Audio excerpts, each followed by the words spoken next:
I saw this story, and it is in the show notes. I didn't really believe the story, and it turns out to be true. I mean, I believed it and not at the same time. It just sounded too good to be true. But given the government, you expected it to be. Listen to this. This is from Politico. Congress, at the urging of the Biden administration, agreed in 2021 to spend $7.5 billion to build tens of thousands of electric vehicle chargers across the country, aiming to appease anxious drivers while tackling climate change. 2 years later, the program has yet to install a single charger.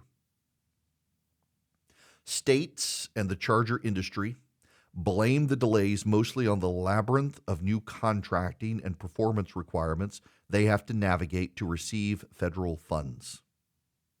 While federal officials have authorized more than $2 billion of the funds to be sent to the states, fewer than half of the states have even started to take bids from contractors to build the chargers, let alone begin construction.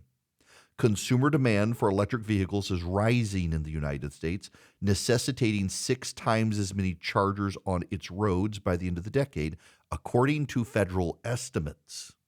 But not a single charger funded by the bipartisan infrastructure law has come online, and odds are they will not be able to start powering Americans' vehicles until at least 2024.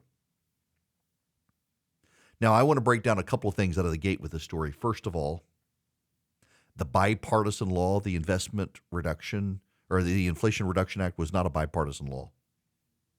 Not under the rules the media signs when Republicans are in charge, it's not. Maybe 1 or 2 Republicans voted for it, but overwhelmingly they opposed it. Yet they'll call it bipartisan.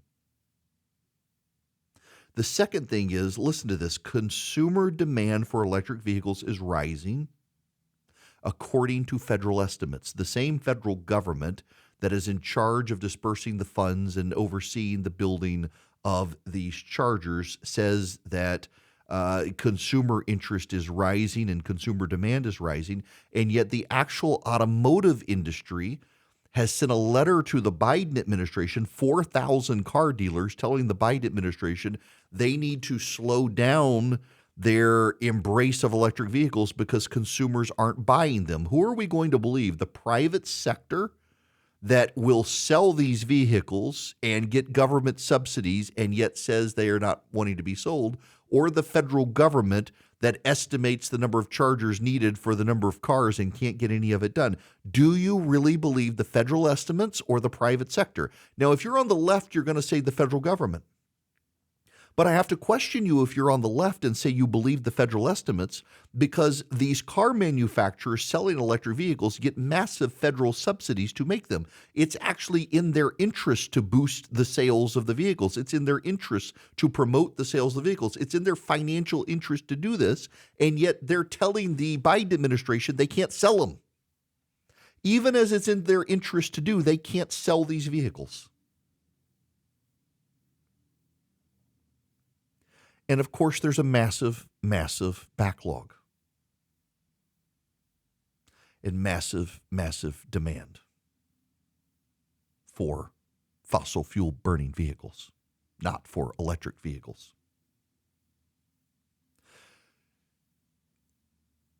So there are a lot of ideological differences between the right and the left. As much as people on the right these days like to complain about the so-called uniparty, you know, I have a hard time, and I've got friends who do it, and I got to be forgiving. But I honestly, I struggle these days with people who blast the so-called uniparty as if there are no differences between the parties. And while the parties oftentimes at the elite level and the leadership level do have agreements on things, there is actually a vast difference of opinion when it comes to trusting the private sector versus trusting the government.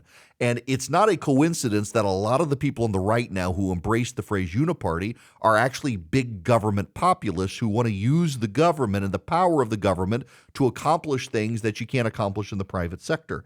And what we see from this story is it fits a familiar pattern of the government itself is never able to productively do things the private sector can do.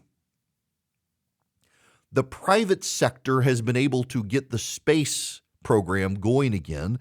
in the way the government subsidizing Boeing has not been able to do. Elon Musk is running circles around everyone when it comes to the space program, and Amazon's working on it as well. Boeing and its government subsidized project is going super slow. And behind it has massive cost overruns. The private sector and private efficiencies perform way better than the government. The private sector and private efficiencies are so much more productive, so much more useful, so much more beneficial, so much more efficient than the federal government when it comes to these sorts of things. It's actually rather remarkable that we have to relearn this lesson all the time.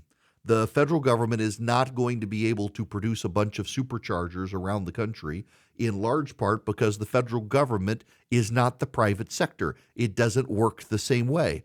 We oftentimes on the right talk about running the government as a business, but at the end of the day, the government's not a business, it's the government. And while it can be made more efficient in terms of funding the government, the reality is the government itself will never be the private sector and will never be run like a business, because at the end of the day, the government's never going to go bankrupt, even though technically it is.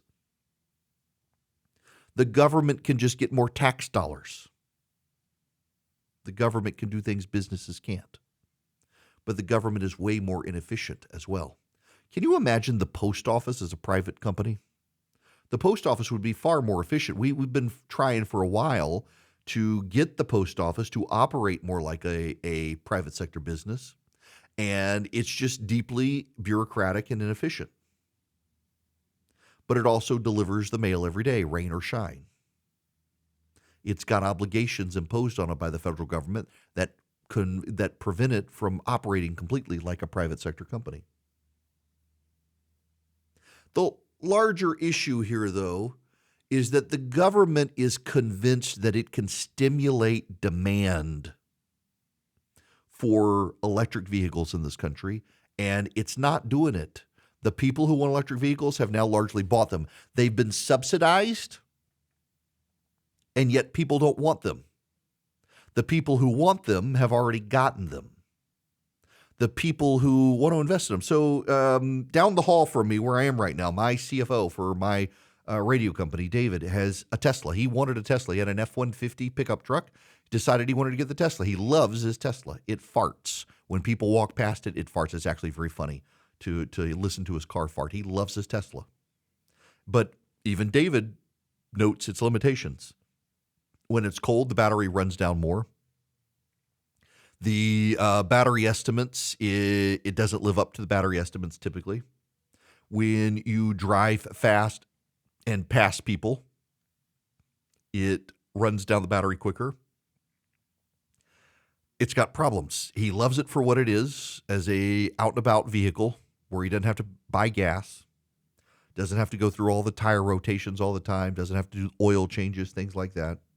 But also he understands its limits. The problem is that in Washington, D.C., they don't understand the limits of electric vehicles. Think about Toyota for a minute. Just step back to Toyota for just a moment.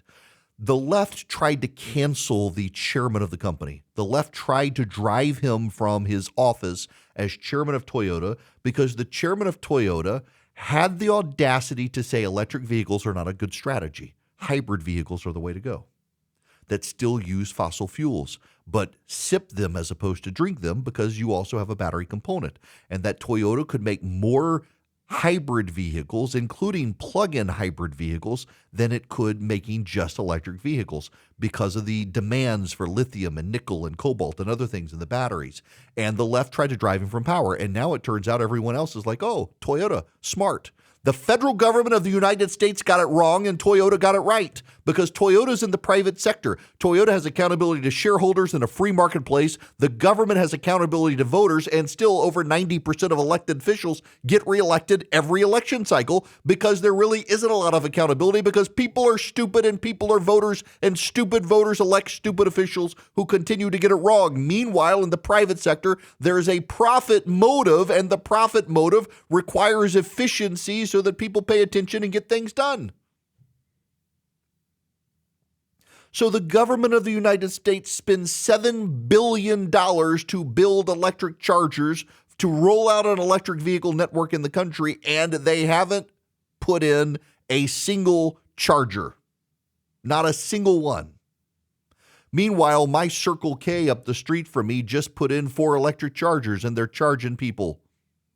You can go park at the Circle K, put in your credit card, and you can pay for their electricity access for high-speed charging, really high-speed charging at the local Circle K, done by the private sector.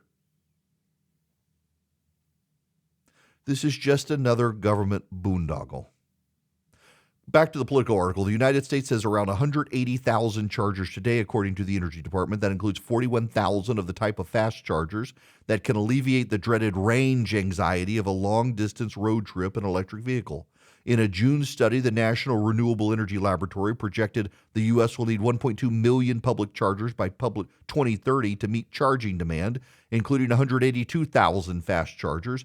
Administration officials insist the pace at which they're rolling out the infrastructure law's charging funds is to be expected, given the difficulty of creating a brand new program in every state and marshaling the private sector to meet complex reliability and performance requirements for each federally funded station.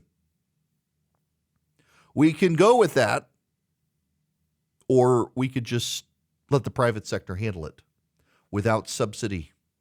And if they think it's worth it because they'll turn a profit, they'll do it. But the federal government time and time again forgets all of these things and forgets the lessons learned in the past. Because the federal government and the Democrats always bet on big government when you should never bet against the private sector. And frankly, always when it comes to stuff like this, bet against the government because the government always gets it wrong. When the world